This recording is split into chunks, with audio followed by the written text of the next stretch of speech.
It was over. The ink on the divorce papers was practically dry, and Bella knew she had lost. She was sitting in courtroom 4B, watching her husband, a man the world thought was a saint, smile that charming, predatory smile at the judge. The gavel was raised. The final ruling that would strip her of her home, her dignity, and worst of all her daughter, was seconds away. The air in the room was stale heavy with the scent of cheap coffee and impending doom. But then a sound shattered the silence. Not a scream, not a gunshot, just a phone ringing in the clerk's hand. That single jarring ring didn't just stop a hearing, it unearthed a secret that had been buried in a shallow grave for 12 years. The rain in Seattle doesn't wash things clean. It just makes the grime slicker. That's what Catherine "Cat" Prentice thought as she stared out the window of the rideshare, watching the grey skyline blur into a watercolor of misery. Today was the day. Tuesday, November the 14th. The day her life, or at least the life she had been allowed to borrow, was scheduled to be dismantled by the Honourable Judge Frederick Halloway. "You okay back there, miss?" the driver asked. His eyes flitted to the rear-view mirror. He saw a woman in her late 30s, pale with dark circles under her eyes that no amount of concealer could hide.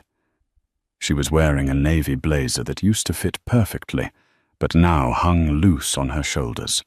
Stress is the most effective diet plan, and Cat had been on it for 18 months. "I'm fine," Cat lied. It was a reflex by now. Just big day. She checked her phone. 3 missed messages from her lawyer, Benji Roth. Benji was a good man, a scrappy fighter from the South Side, who wore suits that were slightly too shiny. But he was out of his league. They both were. They were up against Jonathan Prentice. Jonathan. Just thinking his name made Cat's stomach twist. To the public, Jonathan Prentice was the golden boy of the Pacific Northwest tech scene. He was the founder of Aura Stream, a company that revolutionized data compression. He was a philanthropist who donated millions to children's hospitals. He was the man who had charmed Cat 7 years ago at a charity gala, sweeping her off her feet with the intensity that felt like love, but turned out to be ownership. No one saw the Jonathan that Cat lived with. The Jonathan who tracked her car's mileage to the decimal point. The Jonathan who had slowly, methodically isolated her from her friends, her family, and eventually her own sanity. When she finally filed for divorce, she thought she was escaping. Instead, she had walked into a trap. Jonathan didn't just want to leave her. He wanted to destroy her credibility. He had painted a masterpiece of fiction for the court. Cat was unstable. Cat was an alcoholic. Cat was paranoid. And he had the receipts to prove it, or rather, forged digital footprints that looked terrifyingly real. The car pulled up to the King County Courthouse. The building loomed like a fortress. Cat stepped out into the drizzle. Benji was waiting by the steps, smoking a cigarette with a ferocity that suggested he wished it were something stronger. "He's already inside," Benji said, tossing the butt and grinding it out with his heel. "He's got that shark, Linda Hemlock, with him. And Cat. They have a new witness." Cat froze. "Who?" "They won't say. Surprise witness. Judge Halloway allowed it this morning. Unusual, but Jonathan's team pulled some strings." Benji looked at her, his expression grim. "They're going for the jugular, Cat. They want full custody of Sophie. No visitation." Sophie, her 5-year-old daughter, the only thing in this world that made sense. "He can't take her, Benji," Cat whispered, her voice trembling. He doesn't even know her favorite color. He treats her like a prop for his Instagram. I know, Benji said, placing a hand on her shoulder. But in there, the truth doesn't matter. The narrative matters, and right now their narrative is that you are a danger to that child. They walked through the metal detectors, the beeping sounds echoing like hospital monitors. As they approached courtroom 4, BCAT saw him. Jonathan was standing by the water fountain, laughing at something Linda Hemlock had said. He looked impeccable in a charcoal bespoke suit, his silver fox hair perfectly coiffed. He looked like a senator, like a movie star. He spotted Kat. The smile didn't leave his face but his eyes. His eyes went dead. It was a look only she knew. It was the look he gave her when she burned the toast or spoke too loudly at a dinner party. You are nothing, that look said. And soon everyone will know it. Kat gripped her purse so hard her knuckles turned white. She walked past him, refusing to make eye contact. But as she passed, he leaned in his voice a low, smooth baritone. Say goodbye to her room, Kat. I'm turning it into a gym. It took everything in her not to scream. She pushed through the heavy oak doors, entering the arena where her execution was scheduled to begin. The courtroom smelled of floor wax and old paper. Judge Frederick Halloway sat on the bench, a man known for his impatience and his bias toward stable financial providers. In this case, that was Jonathan. The morning session was a bloodbath. Linda Hemlock, Jonathan's attorney, was surgical. She was a tall, severe woman who moved around the courtroom like a panther stalking a wounded deer. She didn't yell. She didn't need to. She just presented facts. Your Honor, Linda purred, holding up a stack of documents. We have bank statements here showing Mrs. Prentice spent over $5,000 at a liquor store in a 3-month period. That's a lie. Kat stood up, unable to help herself. He bought that. He used my card. Sit down, Mrs. Prentice. Judge Halloway snapped, peering over his spectacles. Mr. Roth, control your client. Benji pulled her down. Kat, please, you have to stay calm. Outbursts help them. But how could she stay calm? Jonathan had taken her credit cards, bought cases of expensive wine for his business parties, and simply billed them to her account. It was so simple, yet so damning. Then came the medical records. We have a statement here from Dr. Aris Thorne, Linda continued, a psychiatrist Mrs. Prentice saw briefly in 2022. He notes patterns of delusional paranoia and narcissistic rage. Kat turned to Benji, her eyes wide with horror. I never saw a Dr. Thorne. Who is that? Benji was scribbling furiously. I know. It's a hired gun. But refuting it takes time we don't have. Then it was Jonathan's turn to take the stand. If Linda was the surgeon, Jonathan was the artist. He didn't play the angry husband.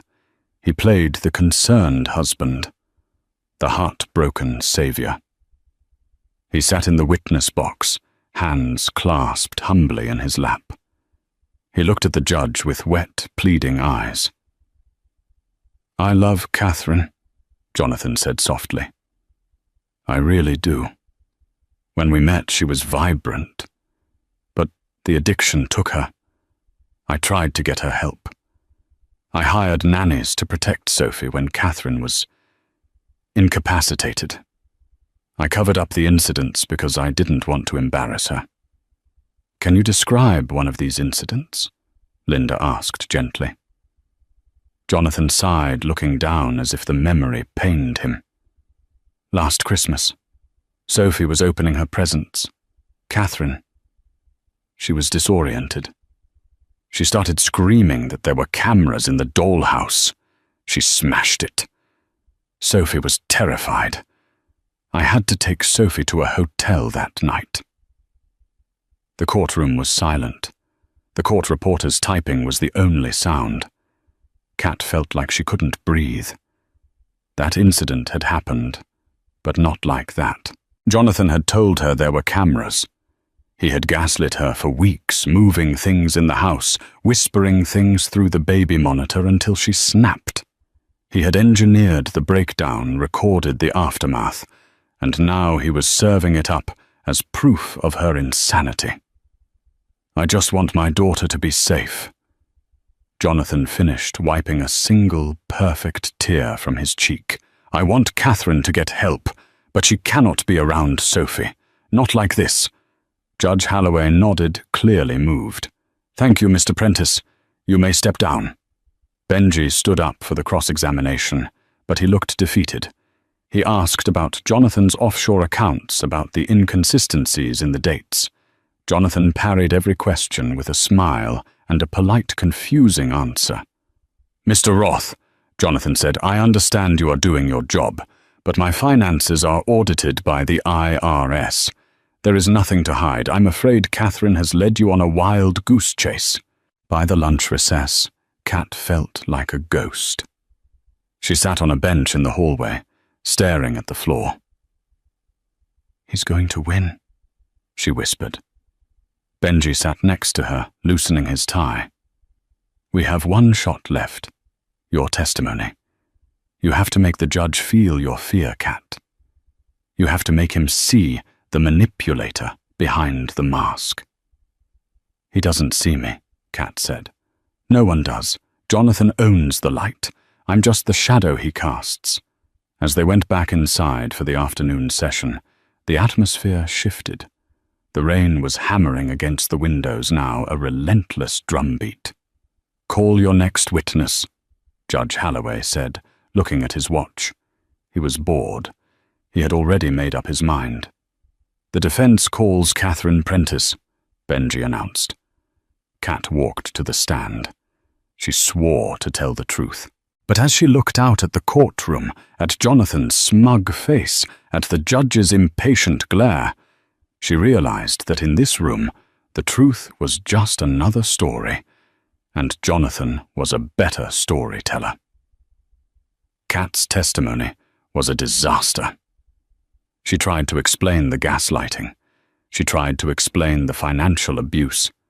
But every time she spoke, she sounded frantic. She sounded exactly like the paranoid woman Jonathan had described.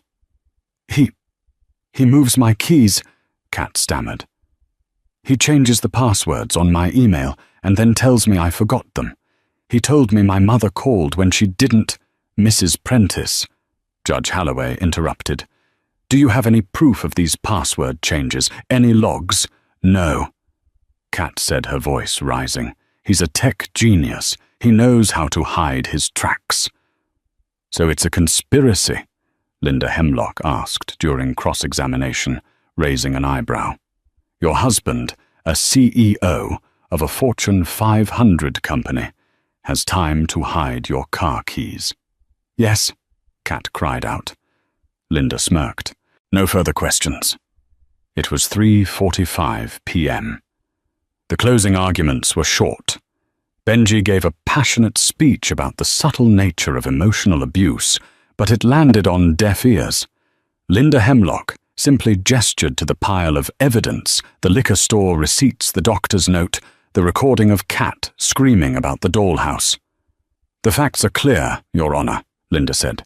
"For the safety of the child, sole custody must be awarded to the father." Judge Halloway shuffled his papers. He took a sip of water. He looked at Kat, not with sympathy, but with pity. The kind of pity you give a rabid dog before you put it down. "I have heard the arguments," Halloway began, his voice booming. "This is a tragic case, but the court's primary concern is the welfare of Sophie Prentice. The evidence presented by the petitioner regarding the respondent's mental instability is overwhelming." Kat stopped breathing. The world narrowed down to the judge's lips. "Therefore," Halloway continued, picking up his gavel, "I am prepared to rule. I find that it is in the best interest of the child to grant full legal and physical custody to Mr. Jonathan Prentice, effective immediately. Mrs. Prentice is to have supervised visitation only pending a full psychiatric evaluation. Jonathan didn't cheer. He just lowered his head, feigning relief. "I will now sign the order," Halloway said. He raised the gavel to signal the end of the session. Kat's heart shattered. It was physical pain, sharp and blinding. She was going to lose Sophie. Tonight, her daughter would be in that big, cold house with a man who viewed people as possessions. The judge's hand was in the air. The wood was about to strike the block. Ring. The sound was shrill and unexpected. It wasn't a cell phone in the gallery. It was the landline phone on the desk of the court clerk, a young woman named Bella, ironically, who sat just below the judge. Judge Halloway froze the gavel, hovering inches from the block. He glared down at the clerk. "Ms. Evans, I thought I ordered all phones silenced." It's the emergency line, Your Honor." The clerk stammered, looking terrified. "It never rings." The room went deadly silent. Even Jonathan looked up, a flicker of annoyance crossing his face. The clerk picked up the receiver. Her hand was shaking. "Courtroom 4B. Yes, who?" She went pale. All the color drained from her face in an instant.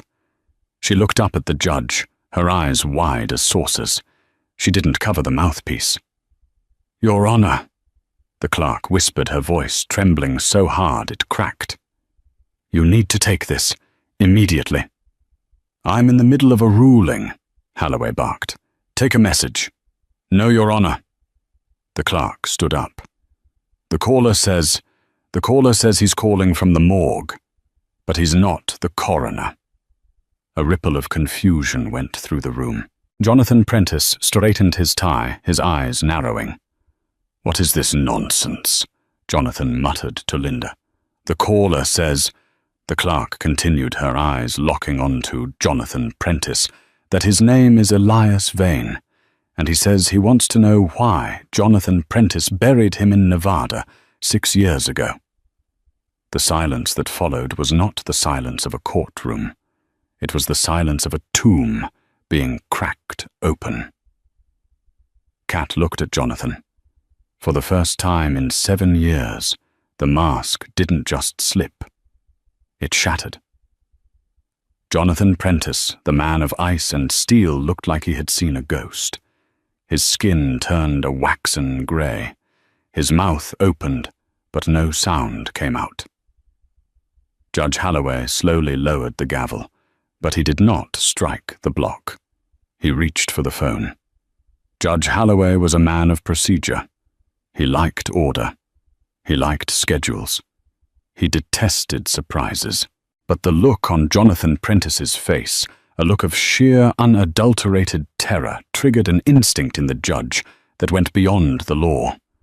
It was the instinct of a man realizing he was being played.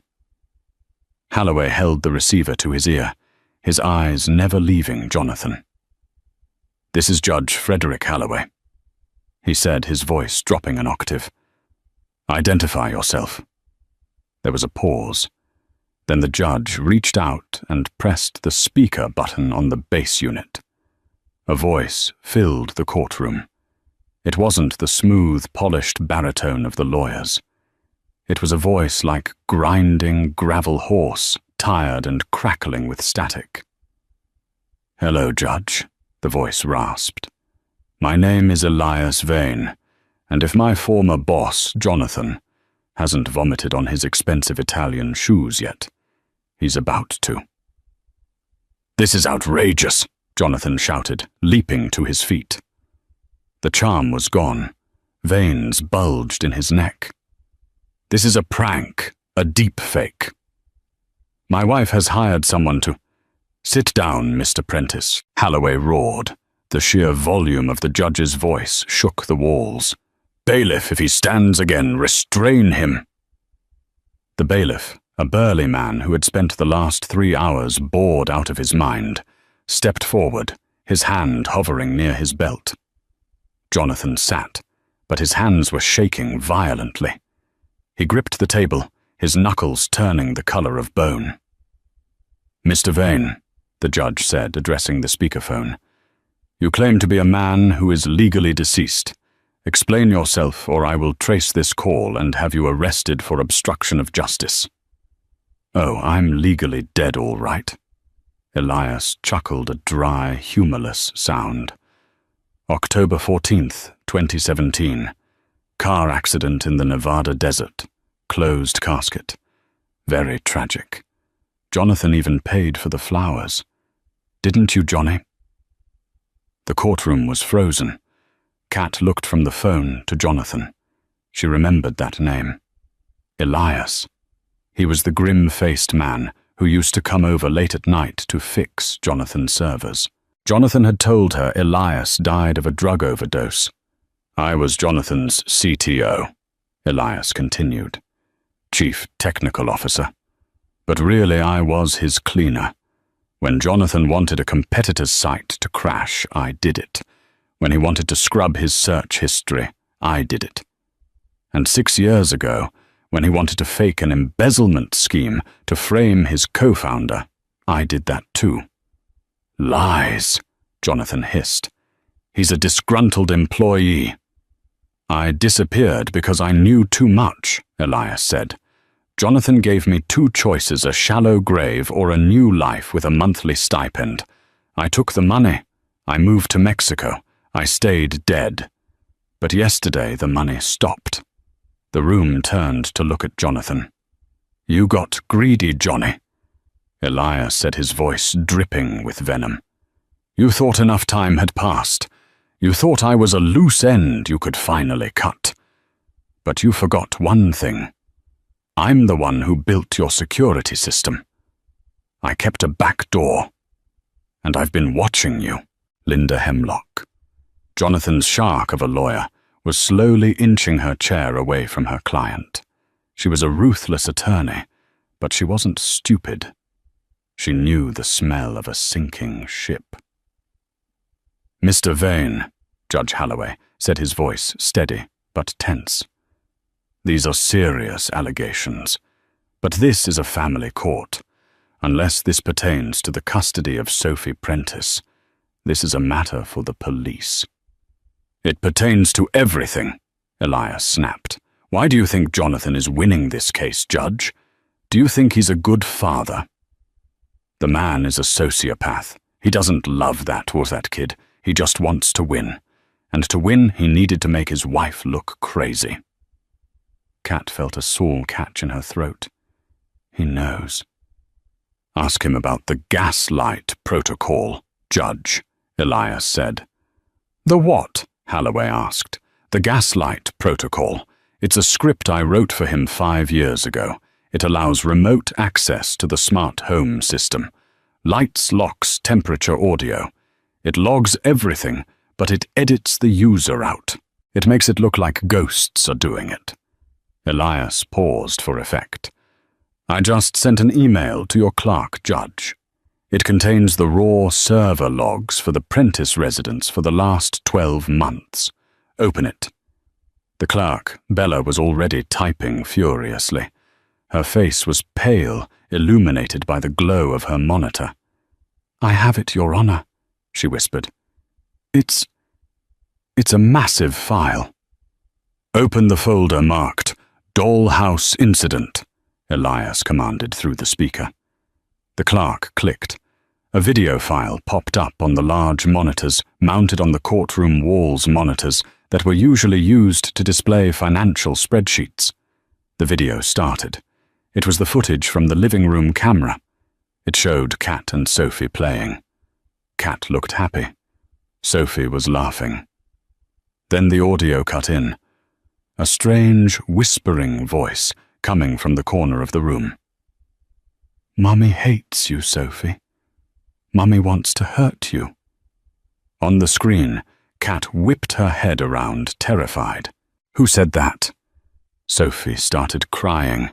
Then the lights in the room began to strobe violently.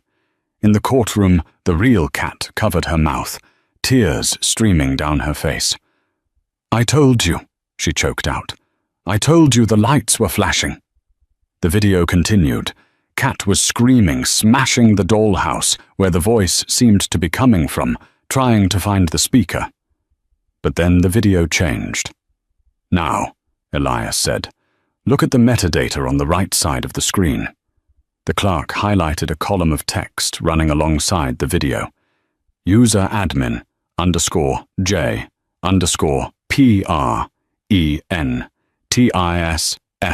action audio _INJECT_SOURCE_04 action lighting _STROBE_PATTERN_B location IP_ADDRESS_MOBILE Jonathan's iPhone.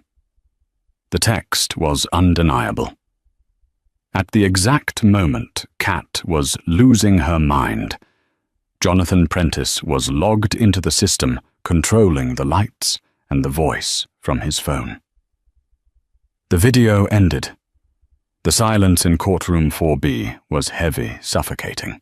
It was the silence of a truth so ugly it sucked the air out of the room.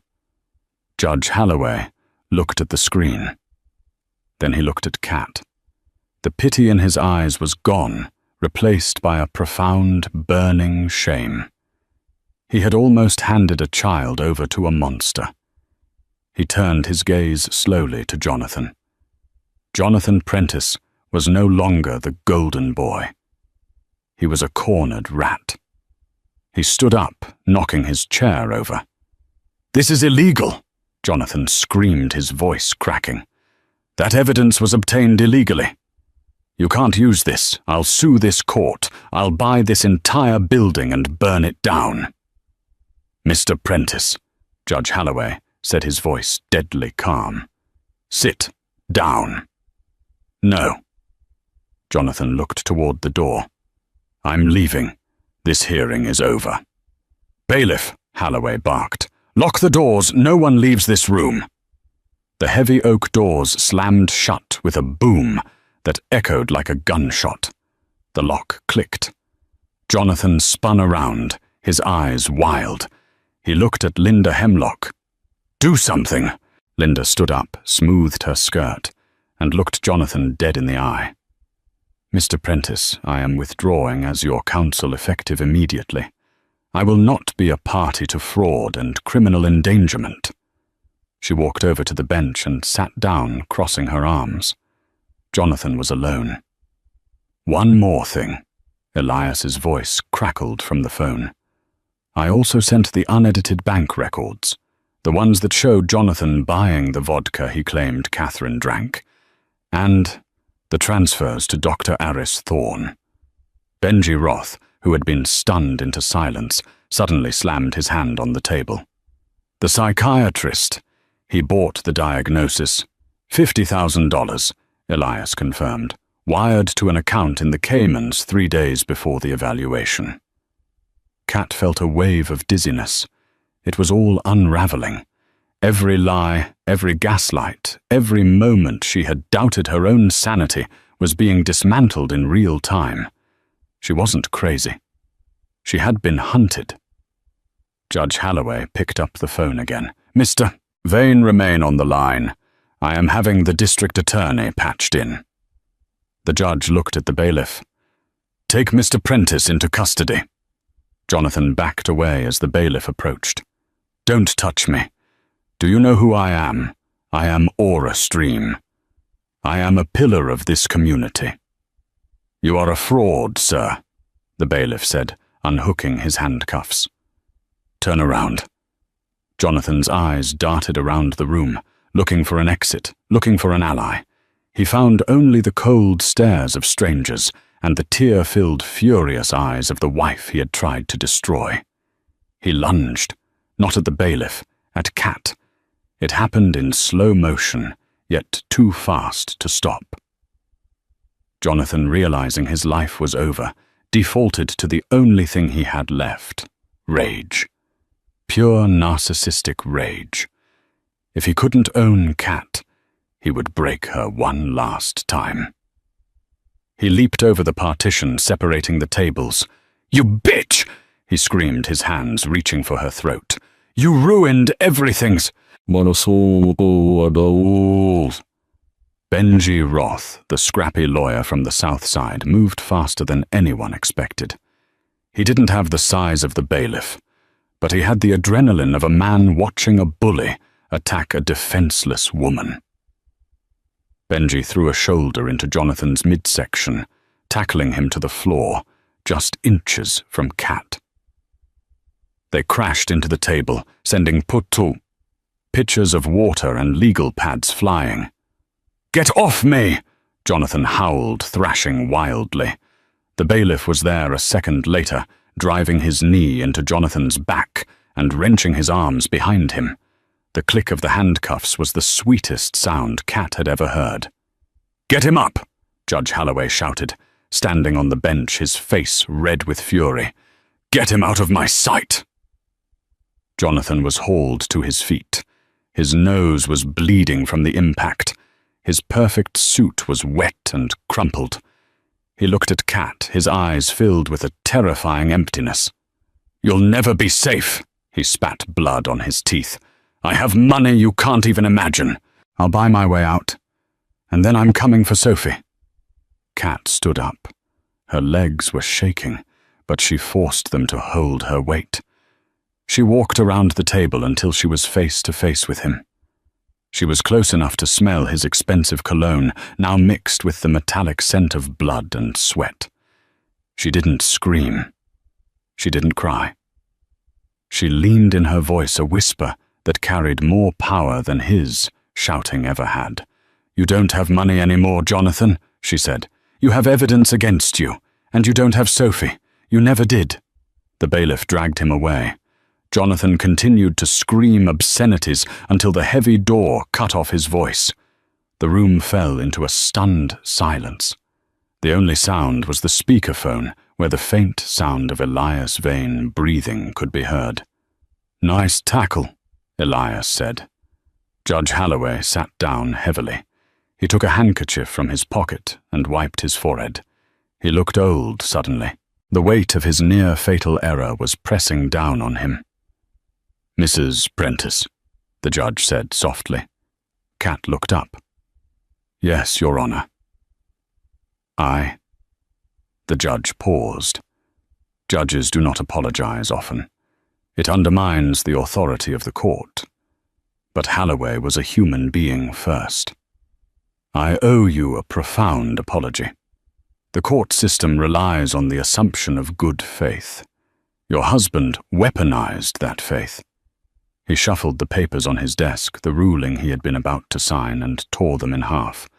The sound of the ripping paper echoed in the quiet room. "I am vacating my previous findings," Holloway announced, his voice regaining its strength. "Based on the new evidence provided by the witness and the dramatic events we just witnessed, I am issuing an immediate temporary order." He looked at the clerk.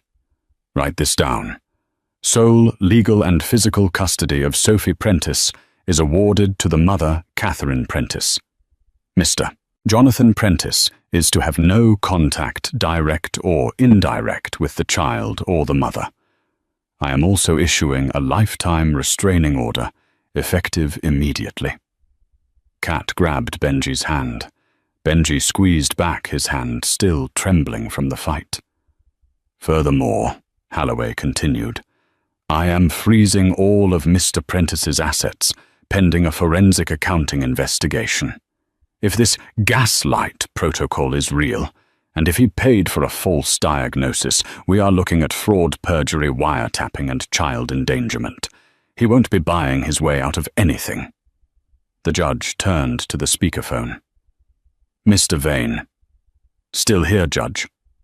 "You are technically a fugitive, and you have admitted to aiding in criminal activities," Halloway said sternly. However, given your cooperation and the lives you have likely saved today, I am willing to speak to the district attorney about a plea deal. Witness protection might be on the table. I'm tired of running judge. Elias sighed. I'll turn myself in at the U.S. Embassy in Mexico City within the hour. Just make sure Johnny doesn't get bail. I'll see to it personally, Halloway promised. The line went dead. Court is adjourned, the judge said, slamming the gavel down. This time the sound wasn't a death knell. It was a liberation. Kat didn't wait. She turned to Benji. I need to get Sophie. He said he was turning her room into a gym. He might have someone there. Let's go, Benji said. The police are already on their way to your house to secure the scene, but we should be there. They ran out of the courtroom, past the stunned reporters who were just starting to hear rumors of the arrest, past the metal detectors, and out into the rain. The rain was still falling, but to Kat it didn't look gloomy anymore. It looked like a baptism. It was washing away the filth of the last 7 years. They jumped into Benji's battered sedan. As they peeled away from the curb, Kat's phone buzzed. It was a text from an unknown number. Check the safe in the master bedroom closet. Code 8844. It's not just money, it's leverage. Elias. Even from thousands of miles away, he was giving her the keys to her freedom. Benji, drive faster, Kat said, staring at the message. We're doing 60 in a 30, Kat. Faster. She had won the battle in the courtroom, but the war wasn't over. Jonathan was behind bars, but his influence was deep. She needed to get to that house, get Sophie, and get that safe before Jonathan's associates did. As they turned onto the winding road leading to the Prentice estate, Kat saw headlights in the rearview mirror. A black SUV, tinted windows. It was matching their speed. Benji, Kat said, her voice tight. We're being followed. Benji looked in the mirror. Oh, you have got to be kidding me. The SUV accelerated, bumping the back of Benji's car. Jonathan might be in cuffs, but his network was still active, and they didn't want Kat finding whatever was in that safe. The road to the Prentice estate was a winding ribbon of asphalt that snaked through the dense evergreen forests of the Pacific Northwest. In the daylight it was scenic. In the dark, with blinding rain and a 2-ton SUV ramming their bumper, it was a death trap. Hang on! Benji yelled, gripping the steering wheel of his Honda Civic until his knuckles turned white. The black SUV lunged forward again, clipping the rear fender. The Honda fishtailed tires screeching in protest against the wet pavement. Benji corrected the skid, with a frantic spin of the wheel narrowly missing a guardrail that separated them from a drop into the ravine below. Who are they? Kat screamed, looking back. She could see 2 silhouettes in the front seat of the SUV. Faceless, relentless. Cleaners, Benji grunted, downshifting as they hit a hairpin turn. Jonathan's private security. If Elias is right about that safe, they're not here to hurt us. They're racing us to the house. They need to destroy whatever is in that closet before the police get a warrant. Sophie is in that house, Kat cried, the panic rising in her throat like bile. If they get there first, they won't. Benji slammed on the gas. The Honda groaned but surged forward. Benji knew these roads. He had driven out here a dozen times to serve papers Jonathan refused to sign. The SUV was faster, heavier, and more powerful, but Benji had desperation on his side. They drifted around the final curve, the wrought-iron gates of the Prentice estate coming into view. They were closed. "The gate code," Benji shouted. "Kat, what's the code?" It used to be his birthday," Kat stammered. 0412. But he might have changed it. We better hope he's a narcissist who loves his birthday. Benji didn't slow down. He rolled down the window as they skidded to a halt at the keypad. The SUV was right behind them, its headlights blinding in the rearview mirror. Benji punched in 0412. Nothing happened. "Try Sophie's birthday," Benji yelled. The SUV doors were opening. Men were getting out. He doesn't care about Sophie. Kat realized something. Try the stock price the day Aura Stream went public. 4,055. Benji punched it in. Click. The massive iron gates groaned and began to swing open slowly. "Go, go, go!" Kat screamed. Benji floored it. The car scraped through the opening gap, taking some paint off the side door. The men from the SUV ran toward the gate, but they were too late to stop the car. They jumped back into their vehicle to follow, but the gate was slow. Benji roared up the long driveway and screeched to a halt in front of the mansion. Kat was out of the door before the engine stopped. She sprinted up the steps, her heels clicking on the wet stone. She hammered on the front door.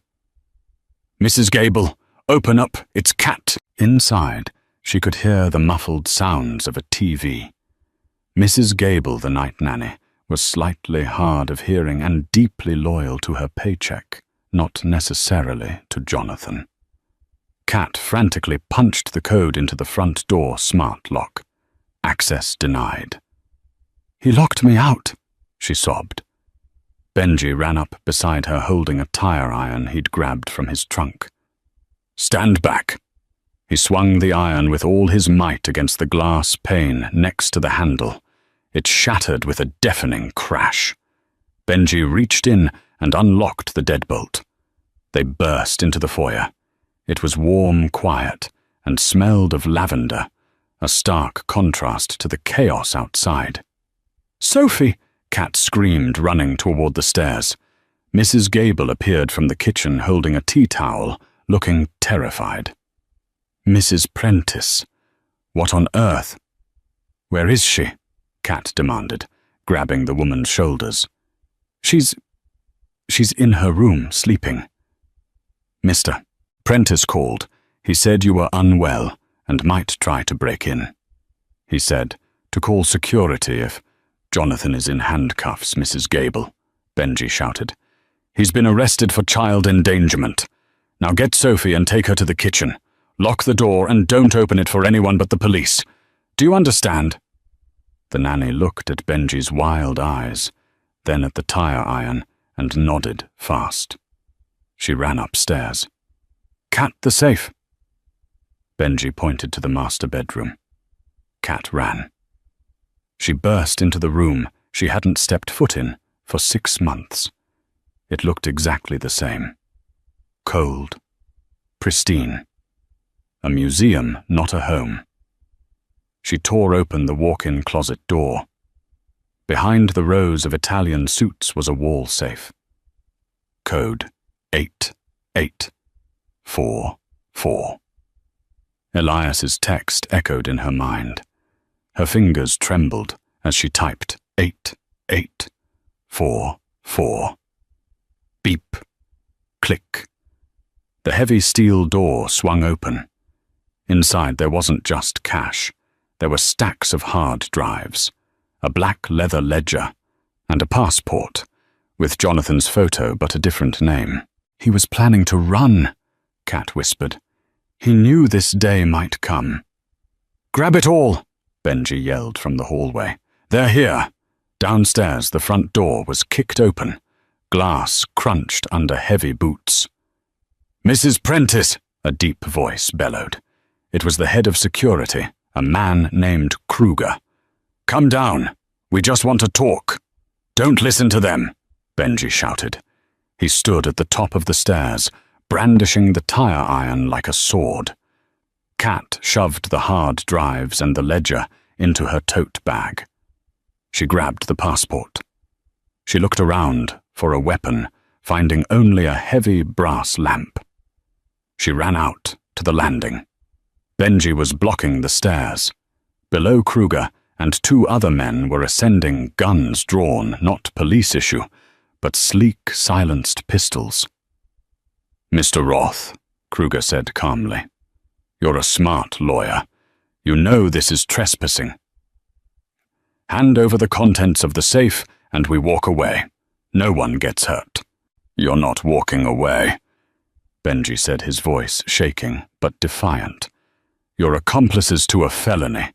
The police are 5 minutes out." "5 minutes is a long time," Kruger said.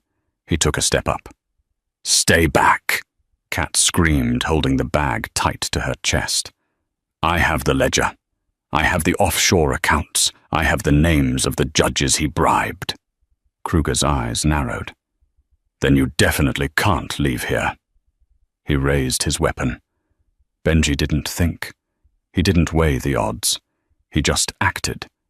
He threw the tire iron. It wasn't a graceful throw, but it was heavy. It spun through the air and struck Kruger square in the shoulder. The gun discharged the bullet, shattering a chandelier above them, raining crystal onto the stairs. Kruger grunted and stumbled back, dropping the gun. The other two men hesitated, looking up at the falling glass. And then the sound of salvation. Whoop, whoop. Blue and red lights flooded the foyer through the open door. The distinct authoritative voice of a police loudspeaker cut through the tension. "This is the King County Sheriff's Department. Drop your weapons and exit the building with your hands up." The two standing men looked at Kruger. Kruger looked at the door, then at Kat. He knew it was over. He spat on the floor, turned around, and put his hands on his head. Kat fell to her knees on the landing, the adrenaline leaving her body all at once. She felt Benji's hand on her back. "We did it, Kat," he breathed. "We actually did it." A moment later, Mrs. Gable came out of Sophie's room, holding a sleepy, confused little girl in pink pajamas. "Mommy." Sophie rubbed her eyes. Kat didn't care about the glass on the floor. She crawled over to her daughter and scooped her up, burying her face in Sophie's soft hair. "I'm here, baby," Kat sobbed, rocking her back and forth.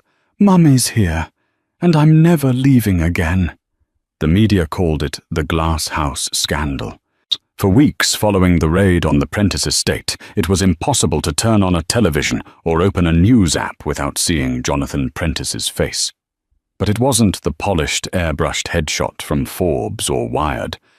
It was his mugshot, grainy, unflattering, with eyes that looked both furious and hollow. The unraveling of Jonathan's life was not a slow decline. It was a demolition. The ledger Kat and Benji had retrieved from the wall safe proved to be the most destructive document in Seattle's recent history. It didn't just contain proof of Jonathan's offshore accounts. It contained a detailed log of bribery. Jonathan had been donating to the re-election campaigns of 2 family court judges and a state senator, ensuring that his legal battles always tipped in his favor. The fallout was nuclear. Dr. Aris Thorne, the psychiatrist who had sold his ethics for $50,000, was arrested at the airport, attempting to board a flight to Dubai.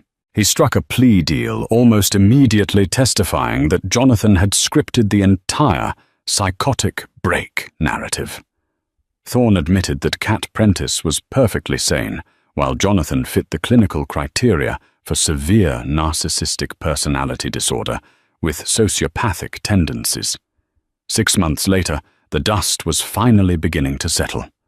It was a Tuesday in May, and the grey skies over Seattle had broken to reveal a stunning, crisp blue. Kat Prentice sat on a wooden bench at the edge of the marina, holding a steaming cup of tea. She looked different. The navy blazer that had swallowed her whole in the courtroom was gone. Today she wore a soft cream sweater and jeans. She had gained weight, the healthy kind, and the dark circles under her eyes had been replaced by a faint scattering of freckles from spending time in the sun. I still can't believe he tried to sue the police department from his cell, Benji Roth said, sitting down next to her. Benji had changed too. He was no longer the frazzled, chain-smoking lawyer operating out of a strip mall. He was now the lead partner of Roth and Associates, a firm dedicated to victims of financial and coercive abuse. He wore a suit that actually fit, though his tie was still slightly crooked, a trademark Kat hoped he would never lose. "He's desperate," Kat said, her voice steady. She watched a ferry boat cutting through the water in the distance. "He thinks he can still talk his way out of it. He thinks if he uses enough big words, the world will bow down again." "Not this time," Benji promised. "The forensic accounting on the gaslight protocol is airtight. The jury hated him, Kat. I mean, they hated him." When the prosecution played the audio of him terrorizing Sophie through the baby monitor, I saw a juror actually weep. He's looking at 20 years minimum. No parole. Kat took a sip of her tea. "And the house?" "Sold," Benji said, "to a tech collective that plans to gut it and turn it into a coding school for underprivileged kids. They're tearing out the smart system wiring next week. They're calling it an exorcism." Kat smiled. It was a fitting end for the fortress Jonathan had built. "Have you heard from our guardian angel?" Kat asked. Benji reached into his pocket and pulled out a crinkled postcard. It had no return address, just a picture of a pristine white sand beach with turquoise water. On the back, in messy, jagged handwriting, were 3 sentences. "The fishing is good. The Wi-Fi is non-existent. Enjoy the silence." "Elias," Kat whispered. "The district attorney honored the deal," Benji explained. "New name, new passport, and a one-way ticket to a non-extradition country. He's a ghost again, but a happy one." "He saved my life," Kat said. "I hope he catches the biggest fish in the ocean." Just then a squeal of delight erupted from the grass nearby. Sophie, now 6 years old, was chasing a golden retriever puppy named Buster.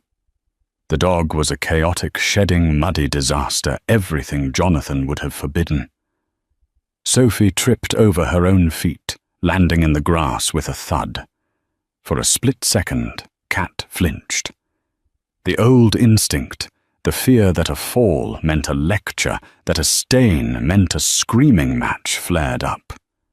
But then Sophie just laughed. She rolled over, hugging the dog, her face covered in dirt and joy. "Mummy, look! Buster is eating a dandelion," Sophie yelled. "Don't let him eat the yellow ones, sweetie." Kat called back, laughing. She turned back to Benji. "You know, for years I thought I was the one who was broken. I thought my brain was failing me. I remember sitting in that closet writing notes to myself on my arm, just to remember what day it was." "That's what they do," Benji said softly. "They break your compass, so you have to use theirs." "Well?" Kat stood up, brushing a stray leaf from her jeans. "I bought a new compass." She reached into her bag and pulled out a set of keys. They weren't for a mansion. They were for a modest 2-bedroom cottage in West Seattle, with a garden that needed weeding and a fence that needed painting. A place that was imperfect, small, and entirely hers. "I'm closing on the cottage today," Kat said, her eyes shining. "It has a fireplace, and no cameras, not a single one." Benji stood up and extended his hand. "Congratulations, Kat. You beat the devil." Kat took his hand, but then pulled him into a hug. It wasn't the desperate cling of a client to a lawyer. It was the embrace of 2 soldiers who had survived the same war. "We beat him," she corrected. She walked over to Sophie, scooping her daughter up into her arms. The little girl smelled of grass and dog shampoo and sunshine. "Ready to go home, Bug?" Kat asked. To the new house, Sophie asked, her eyes wide. To the new house, Kat affirmed, where we can make as much noise as we want. As they walked toward the parking lot, the sun dipped lower, casting long golden shadows across the park. The nightmare of courtroom 4B felt like a lifetime ago. The rain had stopped. The invisible cage was dissolved. Kat Prentice didn't look back. She didn't need to check over her shoulder anymore. For the first time in 7 years, the silence around her wasn't a threat. It was peace. And that is the story of how a single phone call from a dead man dismantled an echo of lies. Kat's story is a terrifying reminder that abuse isn't always bruises and shouting. Sometimes it's silence manipulation and the slow erosion of your reality. But it's also a reminder that the truth has a way of surfacing sometimes when you least expect it. Jonathan Prentice thought he could control everything, the technology, the money, the narrative. But he forgot the human element. He forgot that people like Elias Vane have a conscience and people like Benji Roth have courage. Now I want to hear from you. Have you ever been in a situation where someone tried to make you doubt your own reality? How did you break free? Let's talk about it in the comments below. Your story might help someone else who is trapped right now. If this story kept you on the edge of your seat, please hit that like button. It really helps the channel grow. And don't forget to subscribe and ring the bell so you never miss a story. Until next time, stay safe and trust your gut.